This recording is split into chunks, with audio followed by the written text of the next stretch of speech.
At the moment, I am currently the CFO in a tech company, which is based in Trondheim and is aiming for an international market within, it's called an application where you can uh, get information about the health data and also how your dog is behaving. So it's a very innovative form of GPS tracking of dogs. This is a brand new position for me. Previous, I've been in real estate business where I built my own company in real estate development and rental business. And also, I've created a podcast together with Ellen, where we have interviewed local entrepreneurs here in Trondheim about their experiences with starting a business and when things get tough, how do they cope with that? How do they deal and how have they shifted or used a more flexible growth mindset in order to adapt to difficulties and learn from them? So, my name is Ellen Loxley Slottsven. I'm a sustainability expert, podcast host, and consultant for businesses trying to change the world in a positive way. I help them structure their business so they can achieve commercial growth, and I do everything from mentoring to management for hire to strategy workshops. I also have some of my own projects, one of them together with Veronica, where we had a lot of attention and we managed to interview a lot of inspiring founders here in Trondheim. So this has really opened up my eyes for the podcast world and how this can be used as a means of communication, both like as marketing, but also on scientific topics for for awareness and these things. So I really enjoy having the opportunity to decide my own work life and work with such great people and interesting projects. Well, we had one podcast together with Veronica, and I'm trying to make another one as well. So I'm trying to get more podcasts out there. But full time, I'm a consultant and have some other projects myself. I'm more a business coach, business consultant. So I do a lot on the commercial side for companies within renewable energy, circular economy, social sustainability. Those are my target groups. In a growth state now, so we've passed the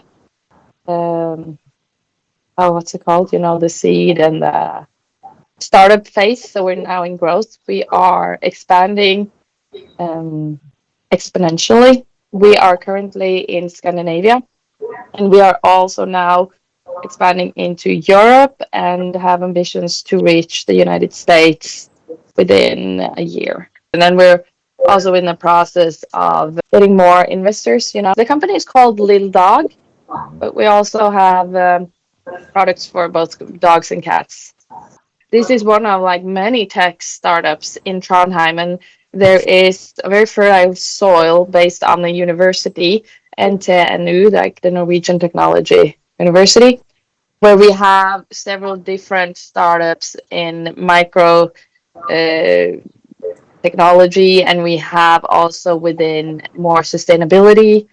It's really a broad spectrum, and thanks to more focus on making a good environment for these to work together and have a good dialogue, they have managed so far, even though I think we have much more potential, for example, through where creative workspaces and stuff, to flourish, create a flourishing environment for new tech startups, which we in Norway we call Trondheim like the Norwegian Silicon Valley. Yes, there is one called Scout, DI, they're doing really well. They were the second startup here in Trondheim. They are producing and selling inspection drones for cargo tanks and these things.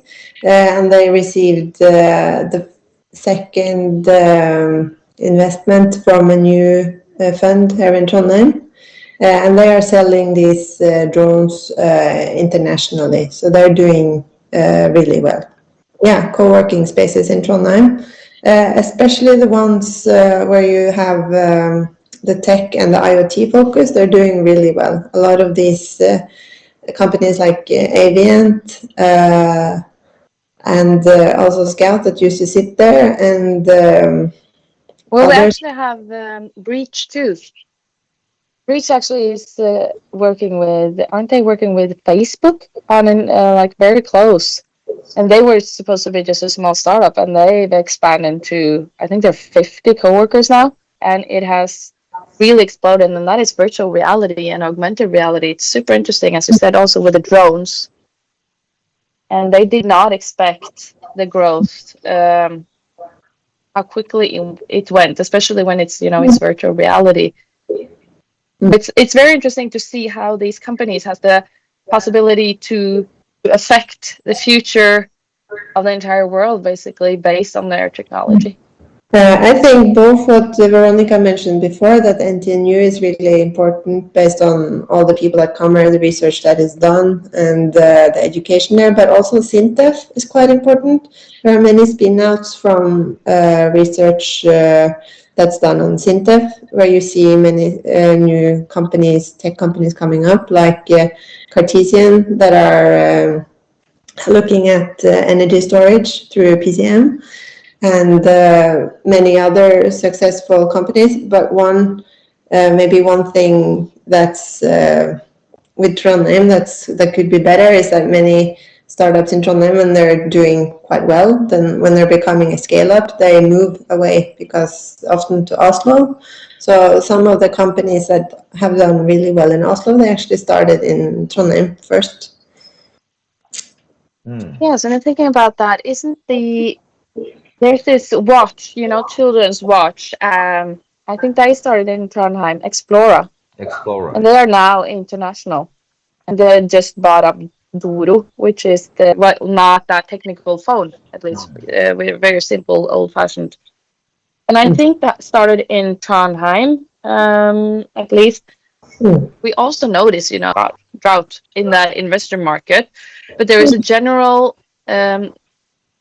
feeling when it comes to technology. It's a small places, so investors know each other's. They know each other. They know. They have connections in the university, so there is more safety, more trust, I believe, in the tech startups companies here. And often when they expand, they go abroad or they go to Oslo because there's more funding there when they need. At least I think Gelato was a unicorn. Okay. It was also founded, at least from Norway, in addition to Sweden. But what's really affecting all of these new startups coming out from NTNU and the co-working spaces where we need to place them is the School of Entrepreneurship.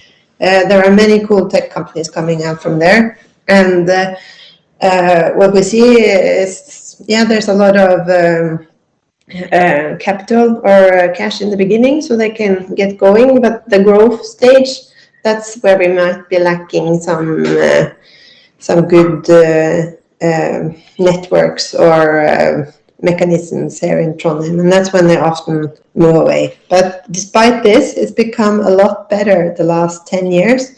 There's so many new tech companies that are actually also establishing their headquarters here. So even though many move to Oslo, more and more stay here in Trondheim.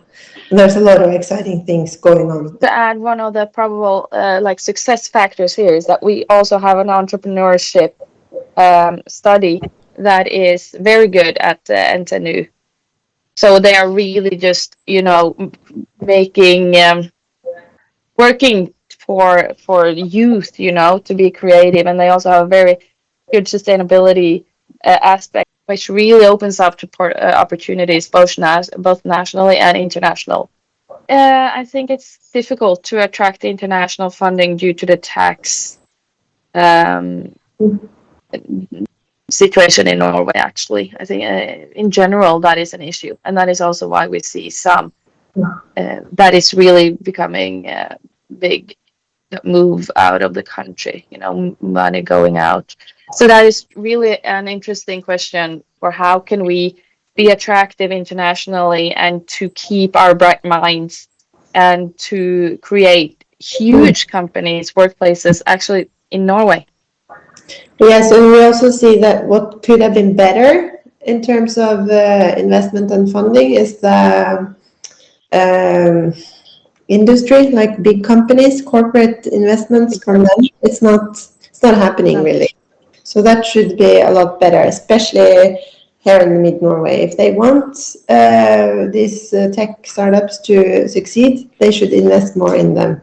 And I know there's a little bit of international investment also going on here, but it's not much, and it's not easy to navigate in order to get in a position so you actually can get investment from abroad. So, well, personally, I think it's really good. There's been a lot of they've built this huge facility called Diggs in the middle of Trondheim. It's also connected to Mesh. It's the same company in Oslo, and it's a 4 or 5-story building. It was brand new in 2019, I think. So that's become a hub for all of these, for many startups. But you also have many other co-working spaces that are popping up, both at NTNU, where you have Gründerbrakka, that's popular for the startups from School of Entrepreneurship. But as I said, you also have Factory for the IoT, and you have many other specialized co-working spaces as well. But in regards of incubators, we do have, as you mentioned, Gründerbrakka, and we have the Connect Midt-Norge, which is a part of the Connect group in all over Norway. And I think that my impression is that they're good when it comes to the preliminary stages and getting a startup to work and helping on the organization, administrative, how to put teams together, teachings like that. But when it comes to the growth phase, it comes down to connections. I would say that then they're not that efficient. They're good, but if you compare it to Startup Lab, I wouldn't say it's the same. So in Trondheim, I would say that if you are part of the university network or SINTEF, you will get a lot more help or support than if you're outside of it. But there's certainly there are many people that want to create change, and we're getting there, absolutely. And we are dependent on having not just innovative entrepreneurs, but where they want to help each other to create basically a hub or network where you have both, as Ellen mentioned, both established business owners and new, where they can learn from each other. And we're not quite there yet. We notice that because we have some really huge established businesses like Rema 1000, which is one of the greatest grocery chains in Norway. They are based from Trondheim, and also a couple of other huge national businesses or corporate. They would have a benefit a lot from having direct, not just dialogue, but working together with these entrepreneurs, these growth companies. Just because we have a different mentality, we have a different way to work. So you would create like entrepreneurship would be, and we will create more efficiency, more flow, which I think is a good way to interact both in small and larger companies, even though it's not that easy. Yeah, so while there is a lot of trust in Trondheim, we can do a lot more to. It's a lot of trust between like the students, the NTNU, the companies. You can easily talk to anyone, and it's not difficult to get a meeting or coffee. But what we can do a lot better is to sort of put these meetings, especially when it comes to corporate startup um, meeting places in the system. So that we have a long way to go there. I think that in Trondheim, as in Norway in general, there's still some racism when it comes to somebody who's not ethnically Norwegian, to be honest. And there's a way to go. But there is a lot of focus on a diverse entrepreneurship culture. We had this day called Gründerdagen. It's like the main event for Connect during the year, where we really talked about the advantages of having diverse entrepreneurs in a company.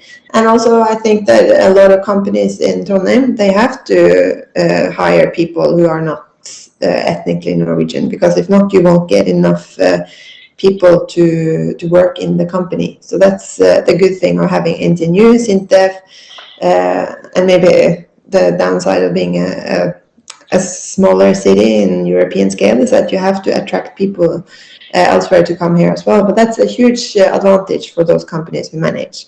When it comes to the entrepreneurs who are that has a mixed background, I've understood that it's a little bit difficult. But as there are more of these people also succeeding and being more visible, then these diverse entrepreneurs also feel like they have some people to look up to and also talk to. So it is improving, but there is a way to go. One of the interesting things is also, again, because of the university and the tech focus here in Trondheim, is that we do attract, at least in the beginning, a lot of international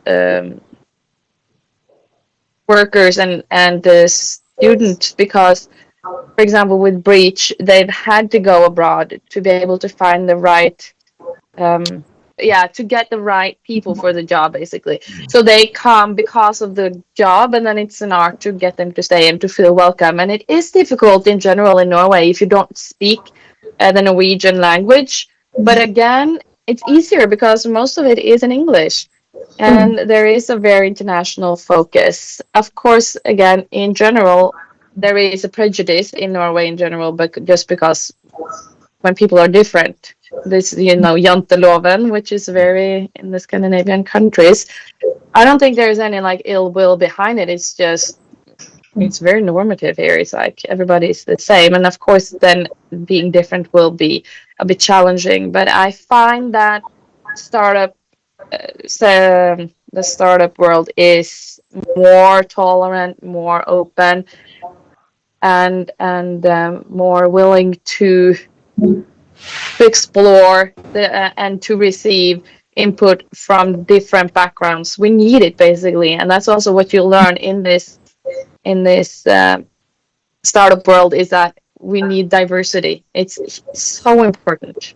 Many or some of the people we interviewed had mixed background, and they talked a lot about how the traditions from their home country or from the country where they started the startup, how that really affected. It was very important for them when they started their own company, because they didn't really see a startup as very risky, because back in the country they came from, you don't have the same welfare system as in Norway. So if they had parents who grew up somewhere else, they had started their own companies, maybe both in the country they came from and also as immigrants here to Norway, and that really has inspired their kids or whatever. And I think that's something we, like, ethnically Norwegians can learn from, not being so afraid of trying something new and being afraid to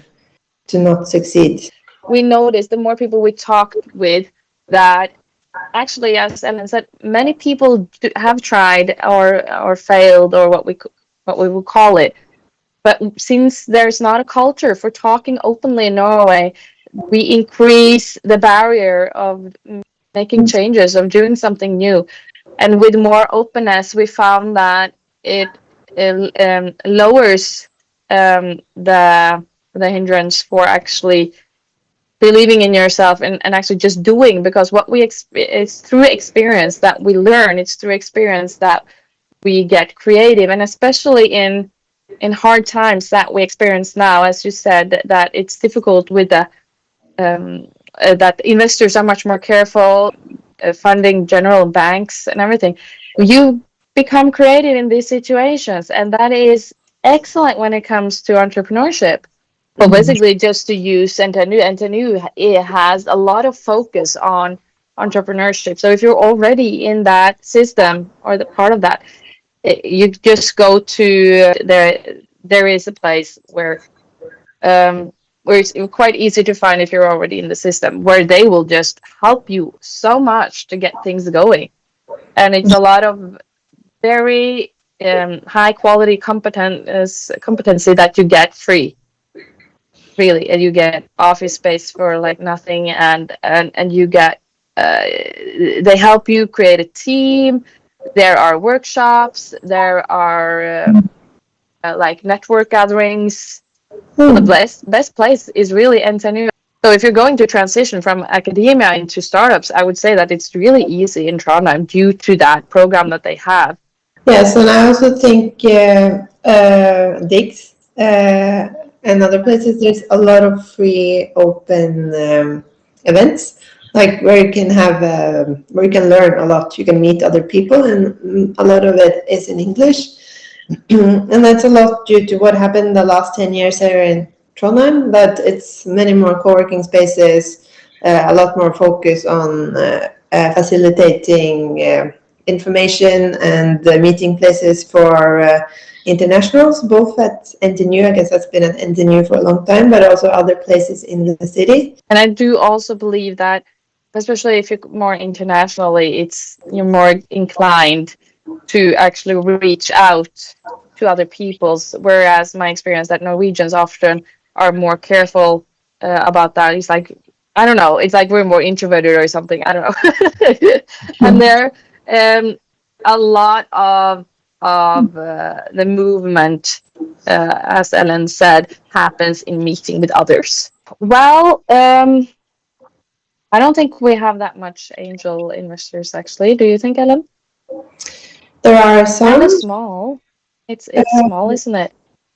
There are some, but there's not. Well, you don't have this. You don't have venture lab. You don't have startup lab who will help you connect you with hundreds of angel investors. You don't have this in Trondheim, and you do have some funds like Co-founder and Viking Venture and some others, but they mostly fund tech companies. So it's really good for tech here in Trondheim. So that's the good thing for people who study engineering and stuff from NTNU and SINTEF spinouts. But for other startups, it's more difficult. And it has become better with the Trondheim Tech Port and some of these meeting places where you can meet investors, angel investors, but it's... We have a long way to go. We actually have used crowdfunding up until now to get investors, which has worked very good. And we have collaborated with Folke Invest, which is, I believe, the largest one in Norway now. There are several others too. Well, there's a lot of small investors there that's not necessarily professional, but they will also they invest with their heart, while as professional investors invest with their head. And oftentimes, in my experience with the startups, you need someone that invests with their heart. So now we're at the phase where we go through a professional partner to find professional investors, and that we've been here for like 7 years. So, and I believe many can get funding through Folk Invest, and of course it's a consideration to take. But I would definitely talk with them and look at them as a partner instead of like someone you ask money for, for the bank. They are always partners because all benefit of your success. Is that as we have more and more tech startups that are also succeeding here in Trondheim, like Daxup, for instance, that have this app for kindergartens. You see that also, even though the corporate companies are not investing that much in new startups, like the old startups who have become scale-ups or matured into bigger companies, they are actually investing in startups. Trondheim is really a tech city. It is. There's of course like because also we are. It's important to establish that there are many companies that we don't necessarily look at as startups that actually is like, as you said, for example, a window cleaner company or someone working in refurbishing houses. And there's of course a lot of that also going on in Trondheim, but it will not be the same if we compare with Oslo, because there are more people living there and there are easier to get customers, even though there are higher competition too. It's more of the traditional way, from my impression, and also that people build these up while they have a regular job, and then gradually move like lower the percentage they work at the regular job and higher on the other. But the focus from the media and the focus when it comes to the university is more the startup that we have been talking about now. On these non-tech companies, well, I was I was a manager of a non-tech company, and there are actually many of these companies in Trondheim who are on like 1 or 2 or 3 employees. We used to develop and sell organic skincare, so our main audience were new mothers and babies. I think there are some examples that there are, even though corporate Mid-Norway is not investing a lot in startups, they might apply some of their technology. And then the municipality, and also Grønt Hjerte, which is sort of a climate initiative of the county here, they are also taking a lot of new technology into use, which are helping many companies to enter the market. They've helped many startups within climate-friendly tech to like energy storage, solar panels, these things, and also Trondheim Kommune are also helping non-tech companies to deliver food, could be skincare, just to get into that market. There's been a lot more focus on sustainability and openness within the municipality since, 2018. Definitely something with culture. There's not to have more awareness about things that you can do after work or to enjoy. We do get a new cultural building now, thanks to the Amatusen owners, which are doing, actually, I would say, personally, I think they're doing a lot of great stuff for the city. And also like meeting places, because in Norway it's and Trondheim especially, it's very difficult to meet people and get to know new people. So it's like it happens through activities, and it's difficult to find these activities actually if you're not. You have to like look on Facebook, you have to look here and there, and to get to know people so you can feel like there's a base of home where you want to. And also, I would be great if we were more connected, like through aviation to Europe, basically, because you always have to go through Oslo or something to get abroad, just to make it more easier connected. I also believe we could do quite a bit on the infrastructure in general in the city. We need like small shops to create that cozy feeling. Changes in from the municipality has made it difficult for them, in my opinion, or for us consumers to reach them.